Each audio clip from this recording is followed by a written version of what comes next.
Bismillahirrahmanirrahim. Kita mulai bahasan kita. Simpan ini. Kita punya 5 menit sampai ke Isya. Saya kisahkan dulu secara singkat tentang latar belakang kenapa ada penamaan tahun Hijriah. Satu kali di era kepemimpinan Umar bin Khattab radhiyallahu taala anhu, dalam satu riwayat yang sampai kemudian kepada kita, terjadilah satu peristiwa saat Umar kemudian mendapati satu utusan. Utusan ini datang, konon disebut sahabat A, konon disebut sahabat B. Singkatnya datang utusan ini menyampaikan kemudian penjelasan dan klarifikasi kepada Umar bin Khattab radhiyallahu taala anhu. Disampaikan oleh utusan ini, "Ya Khalifah, wahai Khalifah, atatsna risalah, telah sampai kepada kami satu surat perintah dari Anda. Maktubun fiha Sya'ban, tertulis di atasnya kerjakan ini datang dari bulan Sya'ban." Datang surat dari Umar, ada perintah kerjakan ini di bulan Sya'ban, tapi tidak pernah ditampilkan Sya'ban yang mana yang dimaksudkan. Apakah Sya'ban yang akan datang atau Sya'ban yang kemarin yang mungkin terlewat saat surat ini sampai? Khawatirnya datang surat ini kepada kami sudah melewati bulan Sya'ban. Ya, dulu kan nggak ada pos seperti sekarang, tidak ada JNE dan sebagainya, kan? Yang mungkin kemudian dikirimkan satu utusan. Khawatirnya surat itu sampai kepada kami, Sya'bannya sudah lewat. Kami khawatir tidak mampu menunaikan titah perintah seperti Anda sampaikan. Apakah yang dimaksud Sya'ban yang sekarang, ataukah yang dimaksud Sya'ban yang akan datang? Masya Allah, disinilah kejeniusan Umar bin Khattab radhiyallahu taala anhu. Umar satu di antara 4 sahabat yang sangat jenius di masanya. Selain nanti ada sahabat-sahabat yang lainnya seperti Ali bin Abi Thalib radhiyallahu taala anhu, ada Ammar bin As radhiyallahu taala anhu, juga yang lainnya. Umar bin Khattab, teman-teman sekalian, saking jeniusnya, seorang pemikir liberal dari Mesir namanya Toha Hussein. Itu ahli bahasa Arab. Ya, tapi kepakarannya dalam bahasa tidak menghentikan beliau untuk mengagumi Umar bin Khattab. Menulis satu kitab, khusus di dalam kitab itu kemudian menampilkan kejeniusan Umar bin Khattab. Judul kitabnya Abqariyatu Umar. Abqariyatu Umar, kejeniusan Umar bin Khattab radhiyallahu taala anhu. Baik, ketika menerima kemudian klarifikasi itu, tiba-tiba yang dilakukan Umar, mengumpulkanlah kemudian para sahabat-sahabat kibar pada saat itu, pembesar-pembesar sahabat, untuk mendiskusikan. Ini ada satu peristiwa, dia bertanya tentang tahun, dan memang kita belum menetapkan tahun dalam kalender Islam kita. Bagaimana cara menetapkan tahunnya ini? Terjadilah kemudian diskusi di antara mereka untuk menetapkan pola penamaan sekaligus penetapan tahun kalender dalam masa keislaman.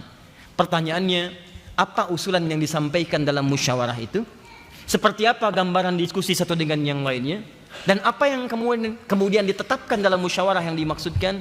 Dalam situasi pertemuan untuk membahas penetapan tahun Islam yang kemudian menjadi kalender acuan bagi umat muslim di seantero dunia, maka kemudian didiskusikanlah pada saat itu di bawah pimpinan sahabat Umar bin Khattab radhiyallahu taala anhu. Diundang kemudian beberapa sahabat-sahabat utama, disampaikan kemudian persoalannya, didiskusikan. Secara singkat kemudian beberapa mengusulkan. Ada usulan pertama, bagaimana kalau penetapan tahun itu ditetapkan berdasar tahun kelahiran Nabi Muhammad SAW. Seperti orang-orang Masehi menetapkan tanggal Masehi dari kelahiran Al-Masih alaihi salam.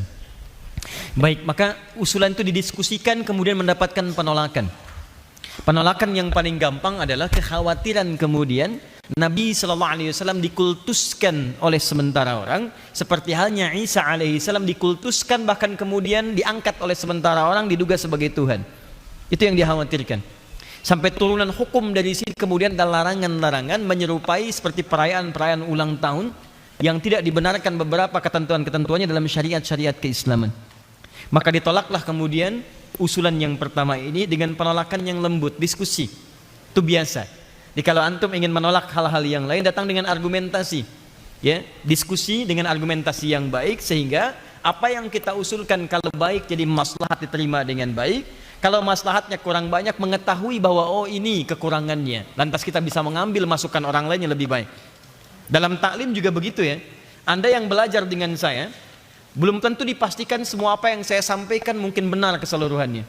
Ada guru-guru yang lain yang lebih baik dari materi yang mungkin saya sampaikan. Ambil apa yang saya utarakan. Jika ada yang lebih baik kemudian menyampaikan dari materi yang sama yang dibahas, maka ambil yang lebih baik itu, Anda boleh tinggalkan apa yang saya sampaikan. Jelas sampai sini? Nah, ini cara yang lebih baik disampaikan oleh Al-Quran, juga petunjuk-petunjuk Nabi SAW. Usulan kedua ialah khalifah. Bagaimana kalau kita tetapkan kalender Islam itu berdasarkan wafatnya Nabi SAW. Di kalau Masehi lahirnya nabinya, kemudian kalau kita berdasarkan wafatnya Nabi SAW. Disampaikan usulan, dibahas, dirembukan, hasilnya penolakan. Dengan argumentasi lahir saja sudah khawatir ada hadirnya pengkultusan, sampai kemudian keliru dalam memahaminya. Kami khawatir dengan mengambil tanggal dan tahun kematian, dikhawatirkan banyak bersedih pada saat itu. Coba antum cek, jangankan Nabi, Anda saja menetapkan misalnya 1 tahun dari wafatnya kerabat saudara Anda, bukankah pada saat itu yang lahir bukan kebahagiaan tapi kesedihan? Ya, murung lagi, ingat lagi, macam-macam lagi dan sebagainya. Maka itu kemudian dibahas, dikaji dan mendapatkan penolakan dengan penolakan cara musyawarah yang lembut. Secara singkat kemudian ada usulan. Sebagian menyebutkan usulan dari Ali bin Abi Thalib radhiyallahu taala anhu.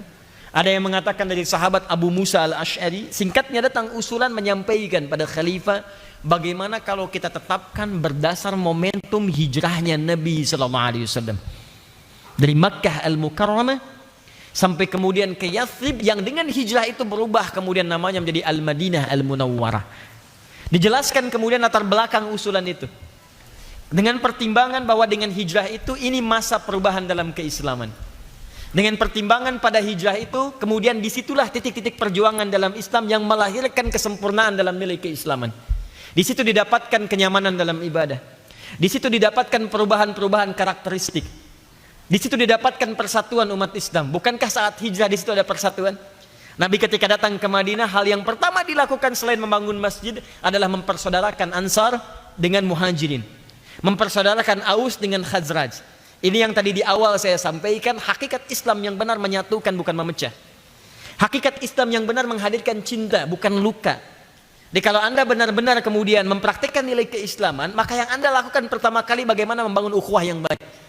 Makanya sering saya sampaikan pesan, kalau Anda bergaul dengan siapapun, beda pemahaman boleh, tapi jangan sampai beda pemahaman itu menghalangi Anda untuk minum teh berdua, untuk diskusi, ya, untuk olahraga bareng-bareng, untuk saling memberikan senyuman.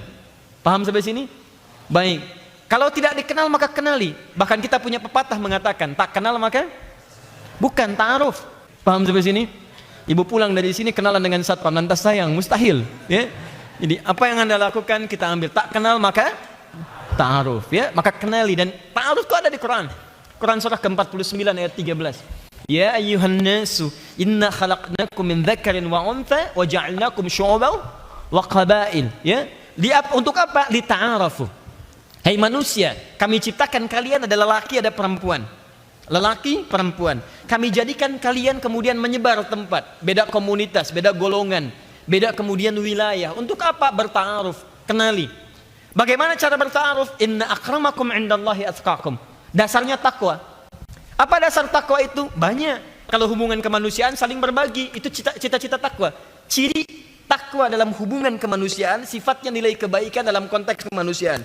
Quran surah ke-3 Ali Imran ayat 133 sampai 134. Paling kanan sebelah atas. Wasari'u ila maghfirah min rabbikum wa jannatin 'arduha as-samawati wal ardu u'iddat lil muttaqin. Bergegas Anda berevaluasi diri.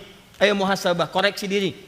Ya, pasti ada kesalahan, perbaiki, jangan sampai meninggal bawa kesalahan. Dan berharap cita-cita masuk surga. Awas hati-hati, kalau kaya di dunia senang, jangan bangga dulu, karena dunia sementara. Begitu meninggal hilang status semuanya. Tapi akhirat abadi. Jadi kalau Anda fakir di akhirat, fakir selamanya, nggak akan pernah bisa kaya lagi. Maka kata Quran, jangan sampai merasa nyaman dunia tapi nastapa di akhirat. Berharap nanti masuk surga. Saya siapkan seluas langit dan bumi untuk orang takwa. Siapa orang takwa ini? Ayat 134-nya. Alladzina yunfiquna fis sarai wad dharra, yang gemar berbagi dengan sesama. Lapang, sempit, bagi. Makanya seringkali kemudian Allah berikan situasi di muka bumi untuk kemudian merespon dalam nilai ketakwaan kita muncul tidak. Bisa Allah tidak tetapkan itu, tapi nanti tidak akan teruji diri kita, sifat takwanya muncul enggak? Ada kejadian sekitaran kita, ada yang datang meminta, ada yang kejadian di Lombok dan sebagainya misalnya. Dengan izin Allah Subhanahu wa taala ditetapkan jadi musibah. Begitu terjadi, apa di balik hikmah itu semua? Di antara nilainya adalah menyentuh jiwa kita yang terdalam. Muncul enggak sifat berbagi itu? Ada nggak dalam diri kita? Katanya pengen surga, ini saya berikan peluangnya, tapi kenapa nggak diambil? Kebanyakan orang tuh aneh, pengen ke surga, diberikan jalan ke surga, nggak diambil. Kalau dalam bahasa orang dulu, pengen ke surga, tapi mengerjakan amalan neraka.